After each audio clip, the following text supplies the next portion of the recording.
Boa noite, queridos. Bem-vindos ao nosso podcast, o Gatinhas Patológicas, o seu podcast de patologia clínica veterinária. Meu nome é Mariana, eu sou médica veterinária e a sua apresentadora. E hoje, na nossa primeira edição, eu tenho aqui comigo a minha belíssima amiga, Maria Isabelle. Se apresente aí, Isabelle.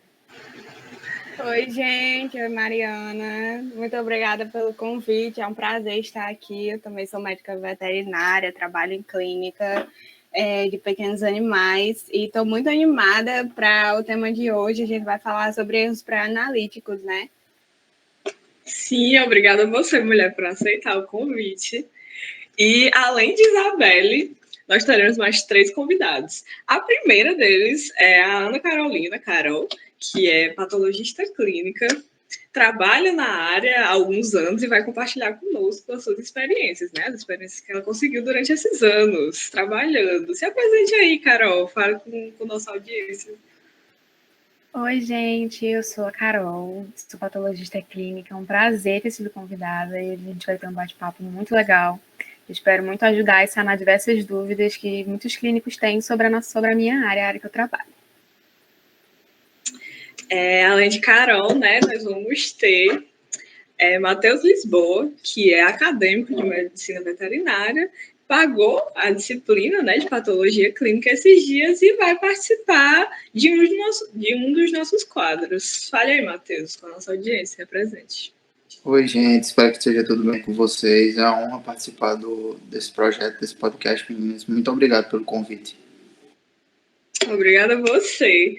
E também nós temos Vitor Hugo, que também é acadêmico de medicina veterinária, patologista clínico curioso e também vai participar junto com o Matheus de alguns dos nossos quadros. Fale aí, Vitor Hugo.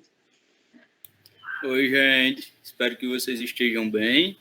É uma honra participar desse podcast. Muito obrigado pelo convite. O nosso programa, gente, ele vai ser dividido em 3 quadros. O primeiro deles vai ser a conversa com o especialista, onde eu e Isabelle vamos entrevistar Carol.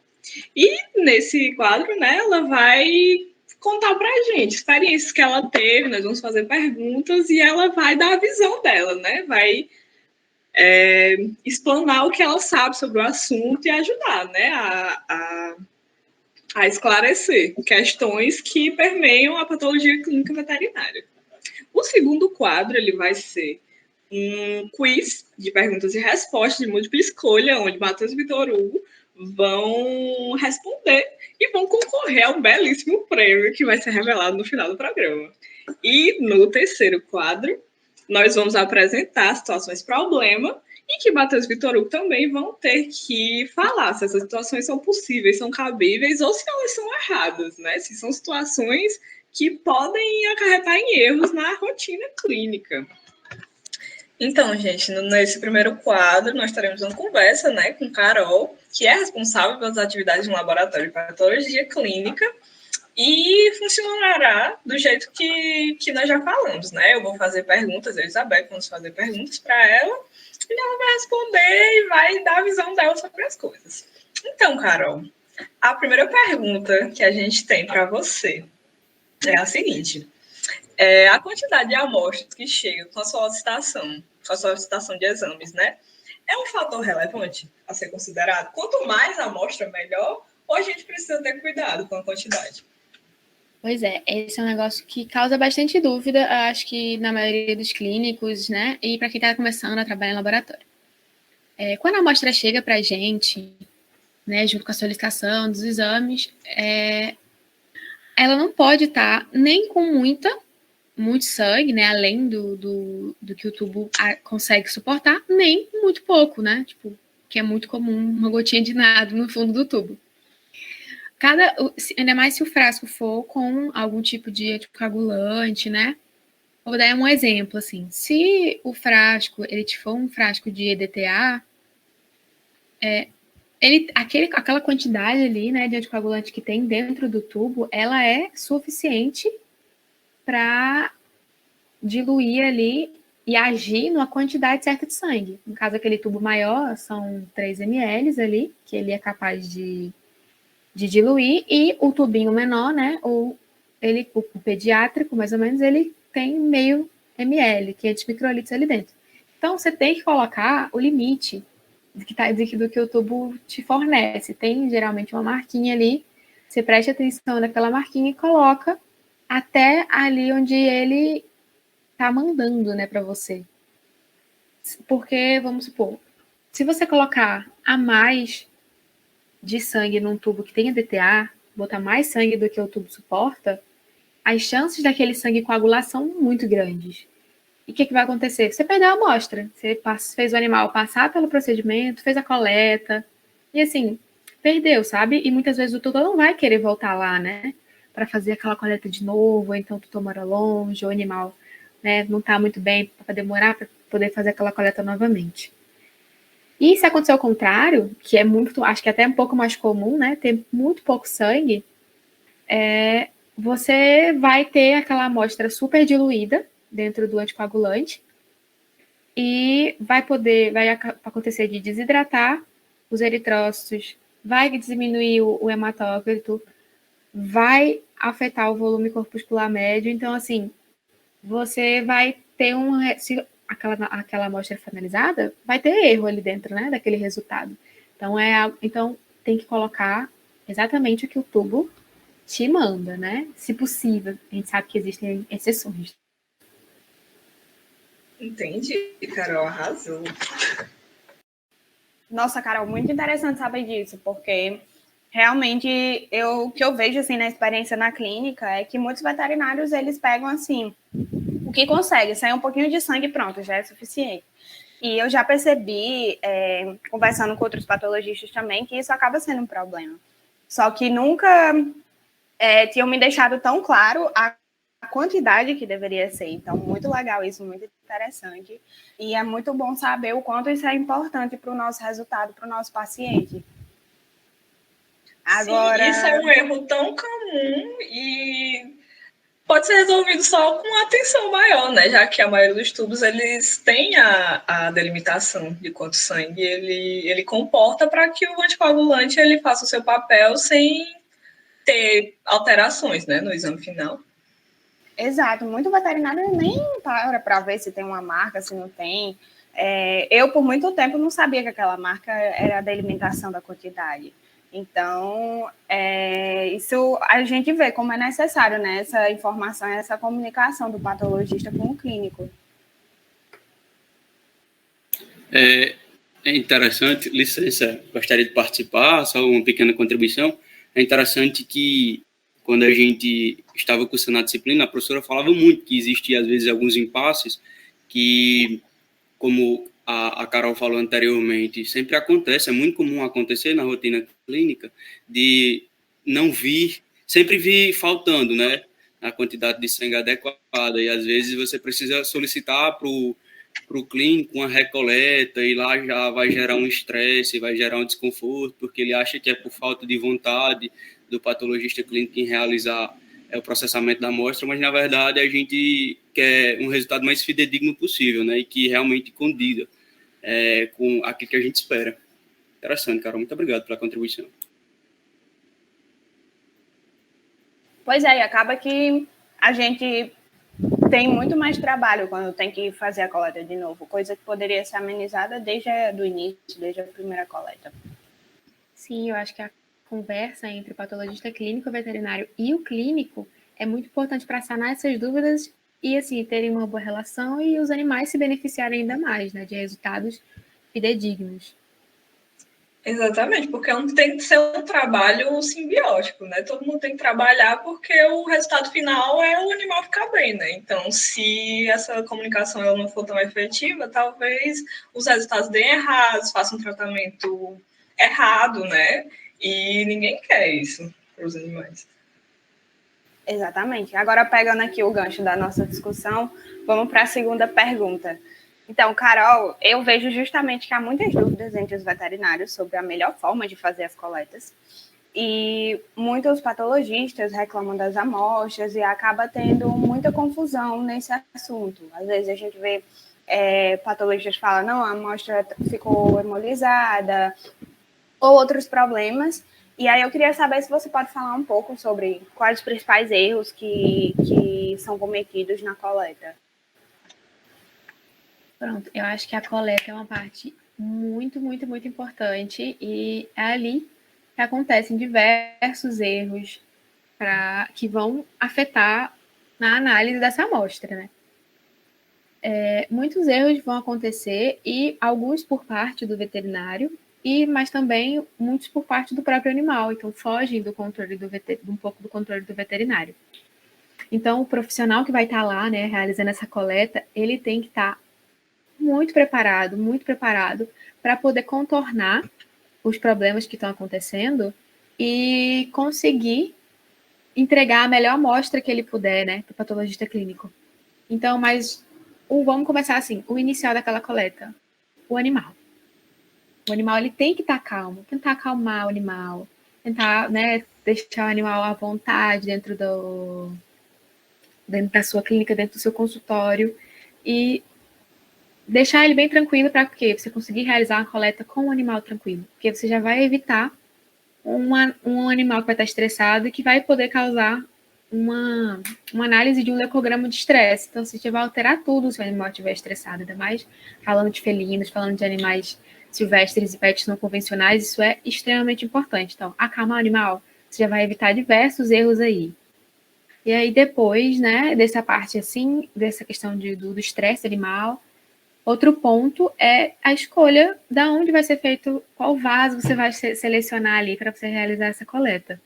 Então, escolher um vaso que você saiba que você vai conseguir uma quantidade de sangue boa para a coleta. Um vaso que seja de fácil acesso ao animal. Então, assim, se o animal é um pouco mais estressado, um lugar que ele não veja, acalmar, pedir ajuda do tutor. Então, escolher um vaso legal já é outro ponto, né? Para você também evitar de ter que fazer coleta em mais de um lugar também. Aí depois a escolha da agulha. A agulha é muito importante, a forma que você vai coletar isso aí. Evitar o uso de scalp, porque pode causar, aumentar a chance de hemólise nas células. Então, né, fazer com a agulha mesmo, tradicional. E ter muito cuidado com animais silvestres, pets não convencionais também, tem mais chance de hemólise. Ter muito cuidado na hora de realizar a coleta, não ficar puxando o êmbolo, não ficar fazendo essa pressão, porque você vai poder causar hemólise. Em animais silvestres, se for o caso, se tiver com medo da amostra coagular também, você pode botar anticoagulante dentro da seringa, tá? Porque assim você vai estar evitando perder essa amostra, ainda mais que é uma coleta um pouco mais difícil e muitas vezes você não tem como fazer de novo, a contenção, enfim, ter todo esse cuidado. E por fim, a colocação no tubo, né? Terminou aquela coleta, a parte final ali, colocar no tubo. Se o tubo já for aquele tubo com vácuo, né? Você pode colocar com a agulha, furar aquela películazinha e deixar o vácuo fazer o trabalho dele. Não fazer pressão, não precisa, tá fazendo por você. Eu não gosto dessa parte, não gosto de ficar esperando. Tira a agulha da seringa, abre, né, o tubo, tira o vácuo do tubo, encosta na lateral do tubo, aperta calmamente a seringa e deixa o sangue escorrer pela lateral, né? Porque assim você vai estar evitando esse atrito das hemácias no tubo. Terminou? Se for um tubo com anticoagulante, né, fazer aquela homogeneização com calma, não precisa chacoalhar, não é shake de whey, e tá tudo certo, né? Aquela calmamente. Eu acho que tentando seguir esses passos, você vai ter uma amostra legal, vai evitar hemólise das células e vai evitar coagular. Eu amei a comparação com o shake de whey. Achei genial. Mas muito bom eu saber achei maravilhoso. Também. Porque, assim, só enquanto você falava, eu já imaginei vários erros que eu já vi. Durante a graduação, em estágio, na clínica. Então, acontece muito isso. A gente vê o quanto ainda devem existir muitos erros nos nossos resultados, nos nossos diagnósticos, por causa de falta de informação, de coisas simples. Exatamente. E às vezes a amostra pode hemolizar porque não homogeneizou direito, ou pode acontecer várias coisas, né? E que Realmente é falta de conhecimento. Pode ser falta de conhecimento, falta de atenção durante a rotina, a pessoa vai ficando meio anestesiada, né? Fazendo as coisas meio no automático. Acaba se acomodando, né? Sempre fez assim, exatamente. funcionou. Ah, Carol, você falou em contenção, e aí eu me recordei de uma situação que aconteceu com a gente. Estava num trabalho de iniciação científica, e a gente tinha que fazer umas coletas de uns asininos, sabe? Para o projeto. E aí, por falta de contenção, sabe? Como você tinha falado anteriormente, a contenção influenciou total na coleta de sangue, o animal acabou se estressando porque foi furado, foi preciso furar mais de uma vez, justamente pela falta de contenção. Tinha outra pessoa nos ajudando, mas a pessoa não tinha muitas habilidades, sabe, de contenção, e aí acabou que a gente teve que furar o animal 2 vezes e não conseguiu coletar, a gente não conseguiu a amostra, e o animal começou a se estressar, e, cara, foi muito, muito interessante, assim, interessante no sentido, interessante para a vivência, para a experiência clínica, entendeu? Porque a gente percebeu que aconteceu a vasoconstrição periférica, a gente não conseguia acessar a jugular desse animal, e nós demos uma parada, foi instituído uma parada, dá um tempo para o animal ficar mais tranquilo, diminuir o índice de cortisol, as catecolaminas, e a gente acabou voltando. Isso aconteceu, era aproximadamente 10 horas do dia. Quando foi à tardinha, umas 4 horas, a gente voltou lá para fazer a coleta desse animal e deu certo. Então, é justamente isso que o clínico deve ficar atento também, né? O que ele está oferecendo para o animal, qual é o conforto que ele está oferecendo para o animal. Só um comentário breve. Exatamente, é um belo exemplo. Quanto mais tranquilo o animal tiver, melhor para a coleta, melhor para os resultados de exames serem mais fiéis. Então, assim, é muito importante. A gente tem que lembrar, nós somos veterinários, então o animal é o principal. Exatamente. E agora, emendando, né, nessa discussão de novo, nós vamos fazer a nossa terceira pergunta. Carol, muitas vezes os animais que chegam, né, na clínica, eles estão passando por tratamentos com vários medicamentos. E, às vezes, esses medicamentos eles não são destacados na solicitação pelo médico veterinário. Quais são as alterações mais comuns associadas a medicamentos que você já observou na sua rotina? Pois essa é uma coisa que tem que ser informada ao patologista. Os medicamentos vão causar alterações nos resultados dos exames e o médico veterinário tem que saber, porque assim, se ele chegar lá na hora que, né, terminar todas as análises, ele vai ver aquele resultado e pode ficar sem entender, relacionado ao que a suspeita do animal, né, que é enviada junto, e vai ficar sem entender. Então, se tiver o medicamento, ele já vai ficar alerta do possível resultado que já vai vir ali, né, de alteração relacionada ao medicamento. Então, assim, vários medicamentos causam problemas, como anti-inflamatórios, anticoagulantes, vão estar afetando, né, o resultado das análises. E, assim, igual como a gente falou em relação ao estresse, né, aumento de corticoides, vão causar um leucograma de estresse, os medicamentos vão fazer coisas semelhantes, né? Em relação por exemplo, os corticoides, né, no caso, os exógenos, né, os medicamentos. Vai ter as alterações nas contagens de total e diferencial de leucócitos, né? Vai ter uma neutrofilia, uma linfopenia, uma eosinopenia, né? Você vai ver muitos neutrófilos segmentados, né? Os neutrófilos maduros. Pode também ver os mais jovens, né? Os bastonetes.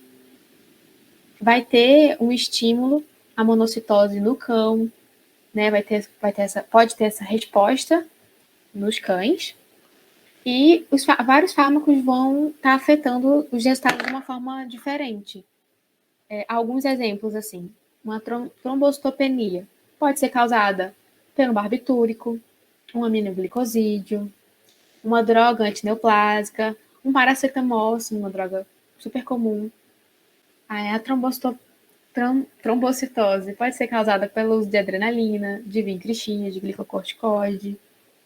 No caso da anemia, pode ser por drogas antineoplásicas, uma ketamina. A linfopenia pode ser causada por um cloramfenicol. A leucostóide pode ser causada por um glicocorticoide, mineralocorticoides. E isso, a gente também tem outros fármacos que vão causar esses problemas e outros problemas. Então, assim, o médico tem que ser informado. Também se o animal tiver passado por uma cirurgia recente, que a gente falou também de alguns dos medicamentos que eu citei, são anestésicos. Então, assim, tem que ser informado. Quanto mais informação o patologista tiver, mais consciência ele vai ter sobre os resultados do exame que ele vai estar entregando, e também vai facilitar até se o clínico tiver alguma dúvida, né, ficar sem entender algum resultado, não bater com o diagnóstico que ele tem, mas se ele estiver informado que tem um medicamento, o patologista pode sanar essa dúvida e falar, não, isso aqui aconteceu porque ele está tomando tal medicação, provavelmente, né? Então, tem que ser informado. Muito bom saber disso, Carol. Você foi perfeita na sua colocação. Então, a próxima pergunta. Uma análise de sangue, quando ela é realizada somente por analisadores hematológicos, aquelas máquinas, ela pode ser considerada um hemograma verdadeiro? Pois é, tem muita gente que faz esse tipo de análise hematológica e entrega como se ele fosse um exame feito, né, pronto, certinho, tudo certo. E não é, né? Um hemograma verdadeiro, um hemograma correto, feito do jeito certo, tem que ser feito por um patologista clínico. Tem que passar pelos olhos do patologista clínico veterinário. A máquina, ela não é capaz de fazer o que o patologista clínico faz. Ela comete erros. E ela não tem a capacidade de diferenciação, de fazer, né, essa diferenciação que nós, médicos veterinários, temos de fazer. A máquina ela é programada para fazer uma análise só, né? Ela vai só ler aquilo ali, ela é programada para fazer um tipo de análise e não tem como diferenciar. Ela não vai, as alterações que tiverem ali, ela vai passar por cima. Um exemplo, né, é que se você tiver hemácia nucleada, ela vai contar como leucócito. Para ela não vai fazer diferença. Tem núcleo, não é hemácia, no caso dos animais domésticos, né? Não é hemácia e é leucócito e ponto final para ela. Então, você pode estar passando um diagnóstico super errado para seu paciente, no caso das hemácias nucleares. Está tendo uma resposta medular ali, está querendo dizer alguma coisa, você não vai saber se você não tiver um exame feito por um patologista clínico. O patologista clínico vai ver esse erro, né, na diferenciação. Vai ver a alteração morfológica, vai ver se tem um corpúsculo, vai ver se tem também a presença de hemoparasitas. Então, o patologista clínico, ele é essencial e só ele é capaz de fazer um hemograma verdadeiro e de entregar um resultado correto para o clínico, né? A máquina, ela ela ajuda, ela auxilia, ela agiliza o trabalho do patologista clínico veterinário, mas ela não é o patologista clínico veterinário, né? Então, só a gente é capaz de fazer o hemograma. Perfeito, Carol, entendi. Tu foi muito importante essa sua colocação.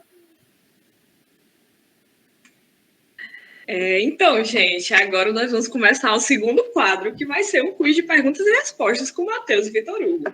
Nesse quadro, os participantes, né, terão um tempo reduzido para responder essas perguntas de múltipla escolha. Cada pergunta vai ter 4 alternativas. E no final, nós vamos ver quem vai acertar tudo, quem vai ganhar o nosso prêmio. A primeira pergunta vai ser feita para Matheus. E você está pronto, Matheus? Estou preparadíssimo. Pode fazer sua pergunta. Pois bora. Olha, o uso de gelo ele é comum para manter a refrigeração de amostras que foram coletadas longe do local que vão ser analisadas. Então, como é que deve ser feito o armazenamento da amostra junto do gelo no recipiente de transporte até o laboratório? Alternativa A, em contato direto com o gelo. Alternativa B, em cima do gelo. Alternativa C, próximo ao gelo para receber o resfriamento mais uniforme. E a alternativa D, dentro do gelo. Qual é a resposta, Matheus? Acredito que seja a resposta letra C, próximo ao gelo para receber o resfriamento mais uniforme. Michele comentou isso em aula. Foi maravilhosa essa aula. Arrasou, só quem presta atenção nas aulas, viu? Você acertou! Palmas para o Matheus! Pisou! Agora a segunda pergunta que Isabelle vai fazer para Vitor Hugo. Vamos lá, pergunta 2 para Vitor Hugo, sobre tempo de bancada. Muitas vezes não é possível fazer o processamento da amostra logo após a coleta. Então, qual o tempo máximo que uma amostra pode esperar para ser processada sem que haja alteração nos resultados da hematologia? Letra A, A partir do momento que o sangue é coletado, já ocorrem alterações, então processar a amostra o mais rápido possível, podendo se aguardar até 1 hora. Letra B. O sangue pode passar até 1 dia para ser processado. Letra C. Não ocorrem alterações dos resultados proporcionados pelo tempo de bancada. Letra D. O sangue pode passar até 12 horas até ser processado. E aí, Vitor Hugo, qual é a tua resposta? Opa, essa daí tá fácil. Eu vou na alternativa A, visto que realmente deve ser processado o mais rápido possível. E se a gente não puder processar naquele instante, além de esperar, aguardar até no máximo 1 hora, você deve fazer a lâmina. Eu lembro bastante dessa aula. Vou na alternativa A. Olha aí a resposta correta, viu, menino? Vocês estão sabendo demais. Agora nós vamos continuar com a terceira pergunta, que vai ser para Matheus. Tá preparado, Matheus? Pode mandar, que eu tô afiado. Pronto. Como podemos determinar a quantidade de sangue que podemos coletar para a realização das análises? Alternativa A. Pode coletar o tanto que quiser. Alternativa B. Precisamos fazer a proporção correta entre o volume de sangue médio da espécie e peso do animal. Alternativa C. Coletamos um valor padrão de 5 ml para todas as espécies. E alternativa D. Coletamos um valor padrão de 2 ml para todas as espécies. Essa aí eu sei. A resposta correta é a alternativa B, porque a gente precisa ter noção do quanto de sangue esse animal tem para a gente não alterar a hemodinâmica no ato da coleta. Então é necessário que a gente faça uma proporção correta entre o volume de sangue médio da espécie e o peso do animal. Pois você arrasou, porque essa é a alternativa correta. A gente precisa sim. Foi preciso. A gente precisa sim se atentar ao volume de sangue que o animal tem, para não ter perigo de ter um choque hipovolêmico, né? Matar o bicho. Então vamos lá, pergunta 4. Essa vai para Vitor Hugo. Quando o veterinário vai solicitar os exames laboratoriais, quais critérios ele deve utilizar para fazer a solicitação? Letra A. Pedir todos os exames para ver tudo o que está acontecendo. Letra B. Se basear no exame clínico para direcionar solicitações e não pedir exames desnecessários. Letra C. Pedir apenas o hemograma completo. E letra D. Perguntar quais exames o proprietário quer fazer. E aí, Vitor Hugo? Show, Isabelle. Isabelle, claramente a gente pode ir sem medo de errar na alternativa B, visto que alguém que... Todo mundo já deve ter ouvido falar que a clínica é soberana, né? Então, você tem que fazer a associação do exame clínico, do histórico do animal, da anamnese. E só a partir daí que você deve fazer a solicitação dos exames que você acha que é necessário.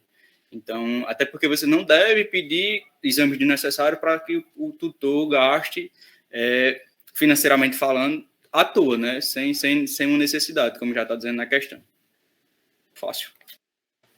Parabéns, você acertou e foi perfeito na resposta. Então, gente, terminamos essas perguntas e deu um empate. Vitor Hugo ficou com 2 pontos e Matheus ficou com 2 pontos. Então, agora nós vamos apresentar nosso incrível prêmio, que vai ser uma grande salva de palmas. Salva de palmas, gente, para eles. E os meus parabéns. Vocês arrasaram. Estou afiadíssimos. O orgulho de Michele Fernandes Macedo. E agora, nós vamos começar o quadro 3, que vai ser a identificação de situações problema, verdadeiras ou falsas, que vai ser um bate-bola aqui, rapidão. Serão expostas situações problemas possíveis de acontecer na rotina clínica e os participantes vão ter que dizer se essa conduta está certa ou não. A primeira alternativa, ela vai ser feita para Matheus. De novo. É a seguinte.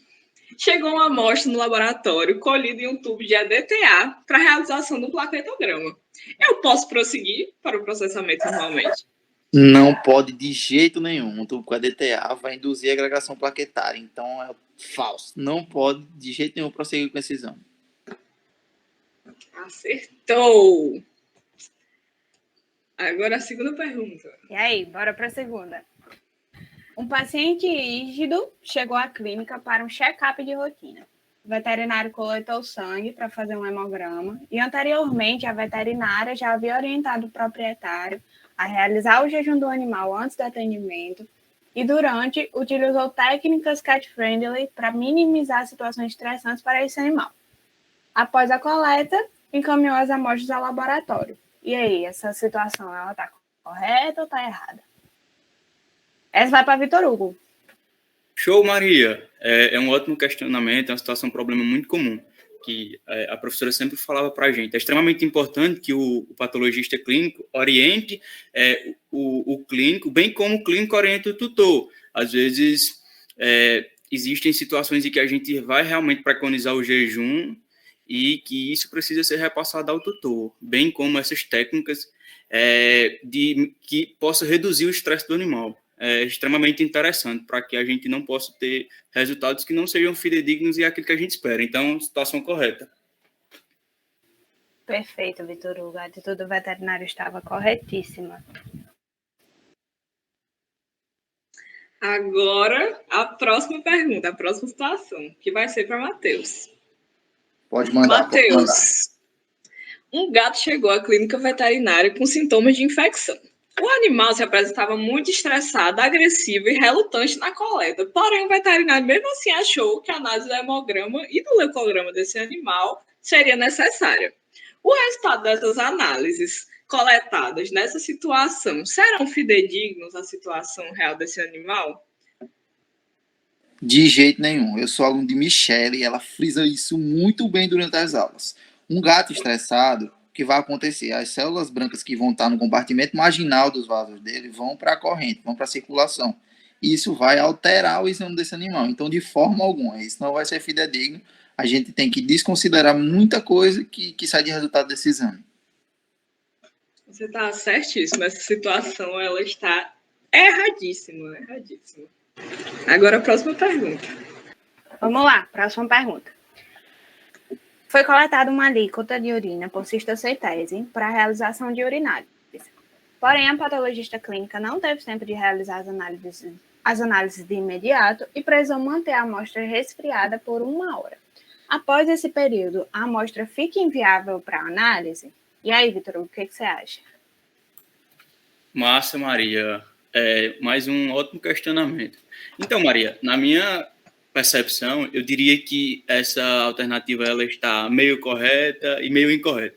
Por que meio correta e meio incorreta? A parte correta é até a parte que ela faz realiza a coleta por cistocentese. Realmente é o método mais recomendado na clínica de pequenos, visto que esses animais não é fácil coletar por micção espontânea, então a cistocentese realmente, acompanhada de uma boa antissepsia, é a forma mais correta de se coletar. Só que o que torna a situação errada é porque ela quer resfriar a amostra, ela não vai conseguir fazer a análise de imediato, ela poderia fazer pelo menos a parte da urinálise, a parte física, mas aí como ela não pode, ela quer resfriar por 1 hora e após esse período a amostra vai ficar inviável. Na verdade, não. A gente sabe que não fica inviável e que essa amostra ela pode acontecer, e que essa análise, o processamento dessa amostra, ela pode acontecer em até 4 horas. Então, ela tem todo esse tempo disponível. Interessante que se faça sempre assim que colete, mas na situação em que você não pode fazer naquele momento, você pode esperar até 4 horas. E é isso. Show. Pronto, a gente tem que, o ideal é a gente fazer o exame físico, né? Análise física na hora da urina, a segmentoscopia e, se for o caso, deixa refrigerada para fazer, se for o caso, a bioquímica, né? Por até 4 horas, isso pode ser feito, mas não pode passar disso. Show, perfeitamente, Maria. Então, gente, Estamos chegando ao final do nosso primeiro episódio do podcast Gatinhas Patológicas. Eu queria agradecer muito a todos os convidados, a Ana Carolina, Carol, que participou do nosso primeiro quadro, né? Carol, você quer falar alguma coisa? Uma coisa para nossa audiência? Eu queria agradecer pelo convite, foi incrível, eu espero muito ter ajudado. Os outros quadros também foram incríveis e espero que quem estiver ouvindo esse podcast tenha conseguido agregar um pouco de conhecimento sobre patologia clínica veterinária hoje. Muito obrigada, Carol, por compartilhar suas experiências com a gente. É a minha co-host, Isabelle. Muito obrigada, Isabelle, por participar. Você quer dar palavras finais para a nossa audiência? Ô, mulher, eu que agradeço pelo convite. Eu amei a participação, amei participar do seu programa. Estou muito orgulhosa de você. Para quem não sabe, eu e Mariana, a gente foi colega durante a graduação, a gente viveu muitas aventuras, passou por muitos perrengues. Então, está sendo muito legal para mim esse reencontro e poder ter a honra de participar desse podcast que eu achei maravilhoso, incrível. E os participantes também estão de parabéns. A mulher foi incrível. E também muito obrigada a Vitor Hugo por participar, por fazer comentários tão pertinentes em todos os nossos quadros. Dê umas palavrinhas aí, Vitor Hugo. Cara, é um sentimento de prazer e honra. Prazer pela oportunidade e honra pelo convite. De verdade, muito, muito, muito obrigado. Espero que vocês curtam bastante. Muito obrigada. E muito obrigada, por último e não menos importante, a Matheus, que também fez comentários muito pertinentes no nosso podcast. Eu que agradeço o convite, Mariana. Desejo sucesso na caminhada desse podcast aí. Muito obrigado. Espero que o público tenha gostado. Então, vamos encerrar. É triste a dor do parto, mas temos que partir. Muito obrigada, gente, pela audiência, pela paciência e um cheiro.